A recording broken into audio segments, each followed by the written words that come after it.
Bismillahirrahmanirrahim. Assalamualaikum warahmatullahi wabarakatuh. Salam olahraga. Apa kabar anak-anakku semuanya? Semoga kalian semua selalu ada dalam keadaan yang sehat walafiat. Kemudian masih tetap semangat ya dalam melakukan pembelajaran jarak jauh ya atau PJJ, khususnya mata pelajaran PJOK ini. Baik, Bapak akan menjelaskan materi di pertemuan ketiga tentang kebugaran jasmani, khususnya di kelas 11 nih. Sebelumnya ada beberapa pertanyaan nih yang sering muncul dalam pembelajaran kebugaran jasmani. Apa saja itu? Yang pertama, apa sih kebugaran jasmani? Kemudian apa sih manfaatnya? Terus apa saja sih unsur-unsur yang ada dalam kebugaran jasmani? Kemudian apa aja materi yang akan dibahas di semester sekarang ya? Kemudian bagaimana cara meningkatkan dari beberapa unsur kebugaran jasmani.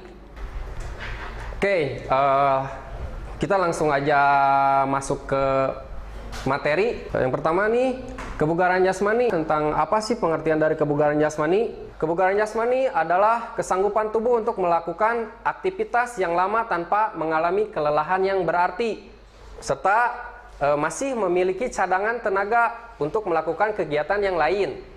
Kemudian konsep kebugaran jasmani. Yang pertama adalah fisik. Fisik ini berhubungan dengan otot, tulang, dan bagian lemak. Kemudian yang kedua, fungsi organ.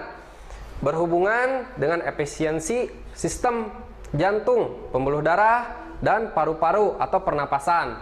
Kemudian yang ketiga, respon otot. Ini berhubungan dengan kecepatan, kelenturan, kelemahan, dan kekuatan. Kemudian kebugaran jasmani yang dibutuhkan oleh setiap orang berbeda-beda ya, jelas berbeda-beda tergantung sifat tantangan fisik yang dihadapi.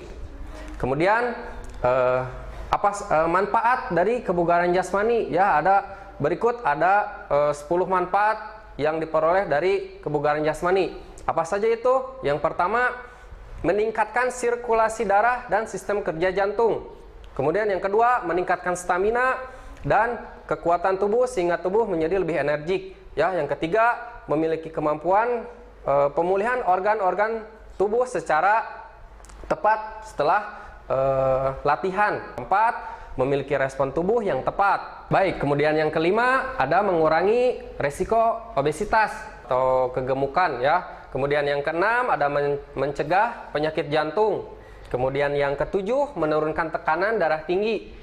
Yang selanjutnya kedelapan, mengatasi depresi. Yang kesembilan ada meningkatkan energi. Dan yang terakhir, terhindar dari osteoporosis ya atau tulang keropos. Luar biasa, banyak sekali kan manfaatnya. Kemudian adapun fungsi dan tujuan utama yang sebenarnya dari latihan kebugaran jasmani, yaitu yang pertama meningkatkan daya tahan tubuh. Kemudian yang kedua, meningkatkan kelentukan dan kelentukan persendian. Kemudian yang ketiga, meningkatkan kekuatan otot dan kecepatan. Yang keempat, meningkatkan sistem sirkulasi darah, sistem saraf, dan fungsi jantung. Kemudian yang terakhir, yang kelima, mempertahankan dan menyelaraskan kondisi tubuh dalam kehidupan sehari-hari. Baik, selanjutnya apa sih unsur-unsur kebugaran jasmani? Ini ada 10 nih. Yang pertama ada kecepatan atau speed. Yang kedua ada kekuatan atau strength. Yang ketiga ada kelentukan atau flexibility. Yang keempat ada daya tahan atau endurance. Kemudian yang kelima ada kelincahan atau agility. Yang keenam ada keseimbangan ya atau balance. Yang ketujuh ada reaksi, action. Kemudian yang kedelapan ketepatan atau akurasi. Kemudian yang kesembilan ada koordinasi atau coordination. Dan yang terakhir kesepuluh daya otot, muscular power atau daya ledak, explosive power. Baik, sekarang unsur-unsur kebugaran jasmani yang tadi ada dalam pertanyaan, apa saja materi yang akan dibahas di semester sekarang. Bapak tidak akan membahas semuanya nih, tapi kita di kelas 11 ini khususnya akan membahas tentang keseimbangan dan kelincahan. Keseimbangan nih ya, keseimbangan. Apa itu? Keseimbangan adalah kemampuan otot untuk mempertahankan keseimbangan tubuh ketika ditempatkan di berbagai posisi ya. Kemudian di posisi ya pusat gravitasi pusat gravitasinya terhadap bidang tumpu ya, atau base of support. Kemudian apa kelincahan itu? Oke, kelincahan adalah kemampuan seseorang untuk dapat mengubah arah dengan cepat dan tepat pada waktu bergerak tanpa kehilangan keseimbangan. Kemudian bagaimana cara meningkatkan latihan kelincahan nih? Ada beberapa cara. Yang pertama ini yaitu lari bolak-balik ya, atau shuttle ya, lari angka 8. Kemudian apa sih tujuannya? Yaitu melatih atau mengubah gerak tubuh arah lurus. Intinya ya melatih gerak tubuh ya, melatih gerak tubuh secara lincah. Kemudian yang kedua, lari bolak-belok atau zigzag. Sama nih tujuannya kurang lebih ya, melatih atau mengubah gerak tubuh ke arah yang berbelok-belok.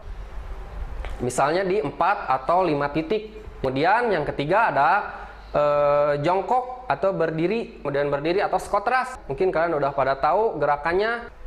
Apa sih tujuannya? Yaitu melatih mengubah posisi tubuh dari keadaan jongkok kemudian berdiri tegak. Dan yang terakhir atau maksudnya jarak untuk melakukan kelincahan jangan terlalu jauh ya, karena kita akan melatih kelincahan bukan daya tahan atau endurance ya, jadi jaraknya sekitar 4 atau 5 meter lah. Baik, kemudian melatih keseimbangan pada saat diam nih ya. Yang pertama, latihan keseimbangan dengan meniru sikap pesawat terbang. Yang lebih seperti inilah ya. Kakinya ke belakang, kemudian apa sih tujuannya? Yaitu untuk melatih kekuatan otot-otot tungkai dan menjaga keseimbangan, jelas. Kemudian yang kedua, berdiri dengan satu kaki jinjit kurang lebih ya seperti ini. Apa sih tujuannya? Yaitu melatih otot tungkai dan menjaga keseimbangan, sama. Kemudian melatih keseimbangan pada saat bergerak. Yang pertama, latihan keseimbangan dan sikap berdiri kemudian jongkok. Yang kedua, berdiri dengan satu kaki dan kaki yang lain disilangkan di lutut. Kemudian yang ketiga, berjalan di atas balok ya, ada balok, berjalan di atas balok.